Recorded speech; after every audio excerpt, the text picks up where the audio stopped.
আমাদের 19 তারিখে পশ্চিম ত্রিপুরার লোকসভা আসনের নির্বাচন, তার পাশাপাশি 7 রামনগরেও বিধানসভায় উপনির্বাচন সংগঠিত আছে। এই বিধানসভা নির্বাচনে আজকে যে নির্বাচনী কার্যালয় তার উদ্বোধন এখানে হয়েছে। মাননীয় মুখ্যমন্ত্রী তার উদ্বোধন করেন এবং সংগঠনের অনেক নেতৃত্বরা এখানে উপস্থিত ছিলেন। আর আমাদের যে মূল লক্ষ্য যে আমাদের এই কেন্দ্রকেও আমরা বিপুল ভোটে জয়যুক্ত করব আমাদের যিনি প্রার্থী মেয়র দীপক মজুমদারকে।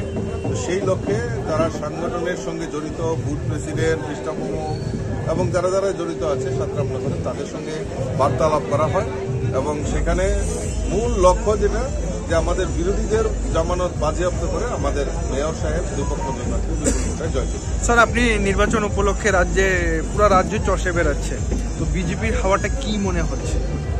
কি আর মনে হবে, বিজেপি একাই একা।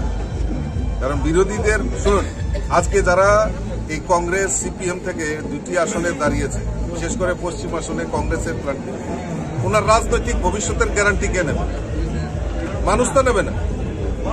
এবং যে পূর্ব আসনে যিনি প্রার্থী হয়েছেন, ওনার রাজনৈতিক ভবিষ্যৎ কি, ওনার গ্যারান্টি কে নেবে? তো গ্যারান্টি নেওয়ালা শুধু বিজেপিতেই আছে। দেশের প্রধানমন্ত্রী নরেন্দ্র মোদী গ্যারান্টি দিতে পারে মহিলাদের সুরক্ষার জন্য, গ্যারান্টি দিতে পারে যুবকদের কর্মসংস্থানের জন্য, গ্যারান্টি দিতে পারে গরিব মানুষদের জন্য সহযোগিতা করা।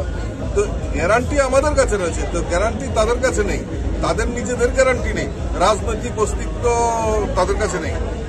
তো মানুষ, জনগণ ভারতীয় জনতা পার্টির পাশে রয়েছে, মোদীজির পাশে রয়েছে। আমরা আমাদের 2টি আসনেই আমরা ভারতীয় জনতা পার্টির পদ্মফুল ফুটিয়ে মোদীজির হাতকে শক্তিশালী করব, সেই সংকল্প নিয়ে আমার কাছে। ধন্যবাদ।